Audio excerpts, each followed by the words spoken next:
যদি সব ঠিকঠাক থাকে তাহলে ভারত পেতে চলেছে একজন অসামান্য ট্যালেন্টেড, টেকনিক্যালি সাউন্ড, এক্সাইটিং অলরাউন্ডারকে। আপনারা কি গেস করতে পারছেন আমি কার কথা বলতে যাচ্ছি? ইয়েস, আমি বলতে যাচ্ছি সমিত দ্রাবিড়ের কথা। কে সমিত দ্রাবিড়? কেনই বা তাকে নিয়ে আলোচনা করব? এরকম তো ভারতবর্ষের অলিতে গলিতে অনেক ক্রিকেটারই আছে। এই সমিত দ্রাবিড়ের বাবা হলেন ভারতবর্ষের এককালের সব থেকে নির্ভরযোগ্য ব্যাটসম্যান, যাকে বলা হতো pillar of Indian batting line up, সেই রাহুল দ্রাবিড়, যার ওয়ানডে ক্রিকেটে আছে 12টা সেঞ্চুরি, টেস্ট ক্রিকেটে আছে 36টা সেঞ্চুরি। তিনি শুধু একজন কৃতি ক্রিকেটার ছিলেন না, তিনি ভারতবর্ষের কোচ হিসাবেও ভারতবর্ষকে সফলতা এনে দিয়েছেন। তার কোচিংয়ে ভারত 2024-এর টি-20 বিশ্বকাপ জিতে নিয়েছে। বড় ক্রিকেটারের ছেলে মানেই কি সে বড় ক্রিকেটার হবে? তা কিন্তু নয়। ভারতীয় ক্রিকেটের দিকপাল ক্রিকেটার, যাকে লিটল মাস্টার বলা হয়, সেই সুনীল গাভাস্কারের ছেলে রোহন গাভাস্কার। ভারতের হয়ে তার অভিষেক হয়েছিল, কিন্তু কয়েকটা ম্যাচ খেলার পর তিনি হারিয়ে গেছিলেন।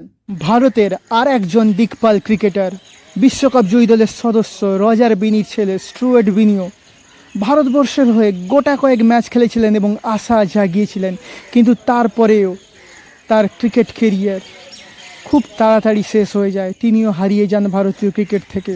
ভারতীয় ক্রিকেটের ভগবান তথা বিশ্ব ক্রিকেটের ভগবান মাস্টার ব্লাস্টার সচিন তেন্ডুলকারের ছেলে অর্জুন তেন্ডুলকারের কথা নিয়ে। অর্জুন তেন্ডুলকারকে নিয়ে কম লেখালেখি হয়নি। বিভিন্ন সময় অর্জুন তেন্ডুলকারকে নিয়ে নানান কথা লেখা হয়েছে, তার প্রতিভা নিয়ে নানান খবর কাগজে আমরা নানান আর্টিকেল পড়েছি। কখনো তাকে কোচিং করাচ্ছেন যুবরাজ সিংয়ের বাবা যোগরাজ সিং, কখনো তাকে কোচিং করাচ্ছেন ব্রেডলি, কিন্তু নিটফল কি? নিটফল হলো জিরো। তিনি ভারতীয় ক্রিকেটে তেমন কিছু একটা অবদানই রাখতে পারেননি। আপনাদের মনে প্রশ্ন আসতে পারে, তাহলে রাহুল দ্রাবিড় একজন বিখ্যাত ক্রিকেটার, তার মানে কি তার ছেলেও একজন বিখ্যাত ক্রিকেটার হতে পারে? না বন্ধু, তেমন কোনো কথা নেই। রাহুল দ্রাবিড়ের ছেলে সমিত দ্রাবিড় ভবিষ্যতে বিখ্যাত ক্রিকেটার হবেন কি বিখ্যাত ক্রিকেটার হবেন না, সেটা সময় বলবে।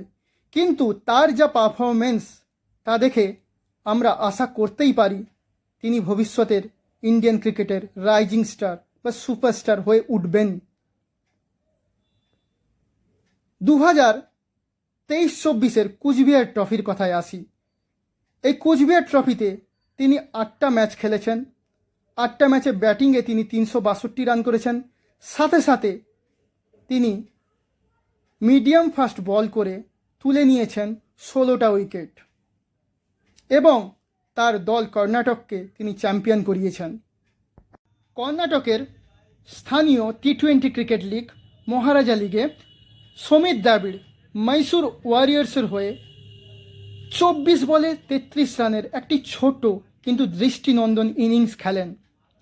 এই ইনিংস খেলতে গিয়ে সমিত দ্রাবিড় যেই সমস্ত শটগুলো মারেন, তিনি মেরেছিলেন 4টি 4 এবং 1টি 6। সমস্ত শটগুলো ছিল অসামান্য সুন্দর, যা দেখে দর্শকদের মন ভরে যায় এবং দর্শকদের সঙ্গে সঙ্গে আমারও মনে হয়েছিল এই ছেলেটির মধ্যে ভবিষ্যতের সুপারস্টার হয়ে ওঠার সমস্ত গুণ রয়েছে। এখন দেখা যাক ভবিষ্যতে সমিত দ্রাবিড় তার বাবার কৃতি সন্তান হয়ে উঠতে পারে কিনা। দেখা যাক সমিত দ্রাবিড় তার বাবার নামকে আরও উজ্জ্বল করতে পারে কিনা এবং নিজেকে ভারতীয় ক্রিকেটের রাইজিং স্টার হিসাবে প্রতিপন্ন করতে পারেন কিনা, তুলে ধরতে পারেন কিনা, সেই অপেক্ষায় রইলাম। আমাদের আজকের এই ভিডিওটি যদি আপনাদের ভালো লেগে থাকে তাহলে অবশ্যই আমাদের চ্যানেলকে সাবস্ক্রাইব করবেন, আমাদের এই ভিডিওটিকে শেয়ার করবেন এবং আমাদের পাশে থাকবেন।